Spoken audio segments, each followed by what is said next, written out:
Donnie and Dolly. The team is supported by ableauctions.ca. Closing your business? We can help. Wednesday, and all of our guests today, including Thomas Drance, standing by from The Athletic. Brought to you by our title sponsor, Able Auctions, ableauctions.ca. Canucks and Stars Thursday at Rogers Arena. Here to talk about that and more from The Athletic, as I mentioned, Thomas Drance, a couple days earlier than normal. How are you, sir? Doing well. Thank you for having me on a Wednesday. Yeah. Whatever it takes to get you on our show, we'll do it. We'll do it. Okay, so Chris Tanev was our guest earlier in the show. Can you I know there's a lot of puzzle pieces that have to get put in place here, but can you envision the Canucks signing Chris Tanev in the summer as a UFA? Absolutely. I think there's a hearty appetite to bring Chris Tanev into this locker room if that's at all possible, feasible, and realistic given the parameters of this club's cap situation. Club chased him at the deadline. No secret about it, right? They wanted to add him now. You see the returns for the Stars. I mean, he's been a big boost to a team that needed a presence like him on the blue line. Canucks would love to have him in that room. They'd love to have him on the ice. There's a lot of fans of Chris Tanev's game, both among the players and among Canucks management. No question. No question, Chris Tanev and the potential of a reunion with this franchise. That's not a story that's going away. Now, the market for Tanev might get steamed to the point where it's not something the club can realistically do. They won't be the only team, hot and heavy in pursuit of this player. You'd certainly think that a team like the Toronto Maple Leafs, right, with a general manager in Brad Treliving that has had Chris Tanev previously, would be an interested club, right? It doesn't take a lot to connect those dots. No question. I think the Canucks would love to re-add Tanev to this group, and why not? He never should have left. Would it be possible to keep Hronek and sign Tanev? Yeah, I think so. I mean, you're looking at an $87.5 million cap, and on the one hand, right, it's an interesting dynamic here, Donnie, because the team has so many expiring contracts, right? I mean, you just go down the list, right? Myers, Hronek, Joshua, Bluger, Cole, Lafferty. I mean, on and on, right? And this is one of those things that's like a double-edged sword, right? On the one hand, this team has gotten such high-level contributions from all those players we just named that it's going to be hard to have as many high-level glue guys, right? As much of those sort of depth contributions that this club has benefited from this year, it's going to be hard to recreate that next season. That's the sort of negative spin on it. But there's also opportunity here, right? Cap space is also opportunity. There is flexibility to do all sorts of things. Even after Hronek's extended, with Pettersson having previously been extended, this club will have flexibility as a result of all these expiring deals to consider a variety of things. And, I would think Chris Tanev will be high on that list, as he was for the club ahead of the trade deadline. All right, the Lindholm situation is very interesting to me, Thomas. First of all, he's not lighting it up on the ice. Now he's got this injury. What do you make of what's going on? Any word on what the injury could be?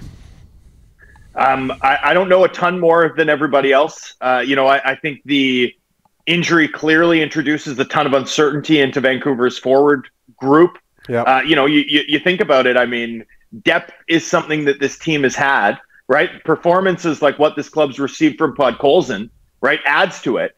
And yet, the thing about depth is it goes quick, right? You lose Lindholm and you don't have Joshua back for that game on Monday, and it's Phil DiGiuseppe back in the top six. And I know they were trying some things too, but the point stands, right?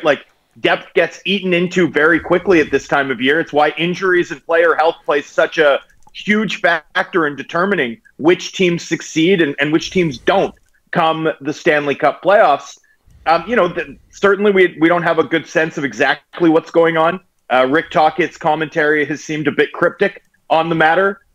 Clearly there's some evaluation an evaluation process going on, and that's always complicated at this time of year, right? I mean, there's injuries that you can play through. There's, again, without knowing the nature of the injury, it's tough to, I don't want to speculate, but certainly you get to a point in the year where a lot of guys are banged up, and there's a lot of sort of player health or player injury conversations that revolve around things like, can you delay the surgery? Is it possible to play through the pain? Is it a pain tolerance thing? Is it a re-aggravation thing? And that all plays a role in how teams approach these things, especially because all players want to try and be on the ice when the games matter most come the Stanley Cup playoffs. And of course, the complication gets amped up even further when it's a player who's an unrestricted free agent. This has certainly added some uncertainty into Vancouver's forward ranks. And, not unlike the Demko injury has added a little bit of uncertainty, although we're confident that he'll come back before the end of the regular season for the Canucks in goal. And this is going to be something to monitor, not just for the Canucks, but around the Western Conference over the next 3 weeks. Oftentimes the healthiest team wins a playoff series. And that's just something to keep in mind as the club plays down the stretch here. Thomas, I look at the top 8 teams right now in the West, and I just shake my head. I know. 8 fabulous teams. Canucks are in a dogfight to win the conference with Dallas and Colorado. They wake up today in second. You can sit here and talk about who you want them to play in the first round, but the reality is whoever they play, Thomas, is going to be one heck of an opponent. No question. And the Nashville run here, a remarkable 18-game streak here, has really solidified that. The Predators, to me, profile a little bit like the Panthers of last year. And I say that, with due respect to what the Panthers accomplished in making a run to the Stanley Cup final. By no means am I predicting that the Predators do the same. But they both teams changed coaches, right? It took a little bit of time for sort of the new system to filter down. There were significant changes, Ryan O'Reilly and Luke Shen and a variety of different players brought into that locker room. It took a little bit of time for it to gel. And now, the reason that the profile similarity really stands out to me is, this Predators team generates shots at an elite clip. They may not have scored like the Colorado Avalanche, but they generate chances like the Colorado Avalanche. And any team that can do that, as we saw last night against Vegas, they're never out of any game, right? They can flip a game on its head in a hurry. We saw how crucial that was for the Panthers, another team that just generates scoring chances at will. We saw how they sort of stole one, smashed and grabbed it from a historically good Boston Bruins team in that first-round series as a result of the fact that they're never out of any game. I think the Predators look like a team that's pretty similar. I mean, the way that they attack as a 5-man unit, they're dangerous off the rush. That top line with Philip Forsberg and O'Reilly is lights out, really, really good. And I think this is a completely different team than the one we saw the Canucks manhandle earlier in the season. I don't think that's an easy first-round opponent at all, especially once you factor in the travel. And then you get to, Vegas. I mean, what is Vegas? That's the most volatile team entering the Stanley Cup final. If you were to tell me that they'd be out, before the start of May, I'd probably believe you. But if you were to tell me that they were repeating as Stanley Cup champions in mid-June, I'd also believe you. It feels like that team could be anything from the toughest out in the group to the easiest. We don't even know who's going to be in their lineup or what they're going to look like, but that's as volatile a profile as I can remember. And then we all know, what Winnipeg is, what Edmonton is, what LA is. My goodness. There's no, this is a wide open field. I do sort of look at Colorado and Edmonton as being kind of an inner circle of prohibitive favorites of that group of 8 going into the Stanley Cup playoffs. But man, this is 8 really high level teams. I think all 8 have a shot, have a case to be made for why they could be the team to represent the West in the Stanley Cup final in June. Yeah, East also unpredictable and competitive as well, Thomas. Hey, off the subject a bit here, this subject has come up this week. How many complaints have you heard about the ice at Rogers Arena? Over the years? No, a fair number. Okay, last couple of weeks. Okay, I think we just started hearing it the last week or so, but you say this goes back a bit. Yeah, most of my time covering this team, because I worked in Florida where the ice quality is obviously a challenge given the fact that it's, 25 to 28 degrees out and humid on any given day. So, the ice quality complaints. I mean, I remember there was a Panthers-Jets game after which Blake Wheeler said it was like playing a game at a parking lot. And as the PR guy, that's something for me to manage. But the fact is aging facilities, right? Technology improves significantly, especially in terms of creating and managing ice quality. That building's getting older.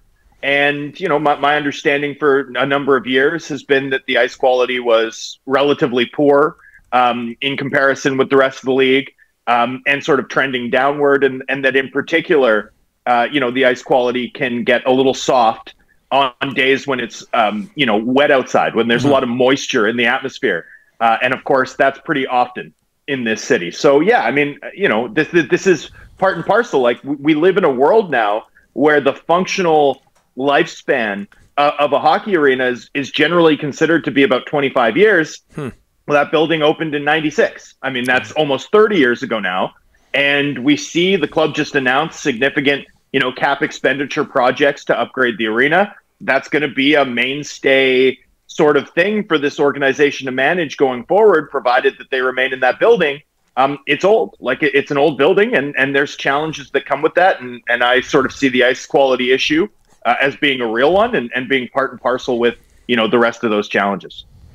So you've known this for a long time. We're just hearing about it this week. As always, I've talked about it. Our show right on top of it, right? Yeah. I mean, I don't know.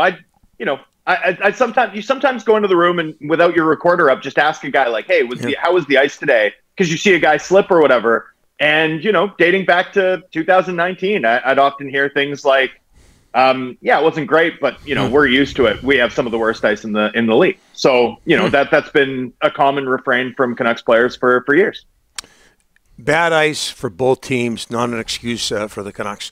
Absolutely. Thomas, Wednesday, Thursday, Friday, it doesn't, whatever day of the week, it's always excellent to get you on our show. We appreciate it. Thank you, boys. Have a good one.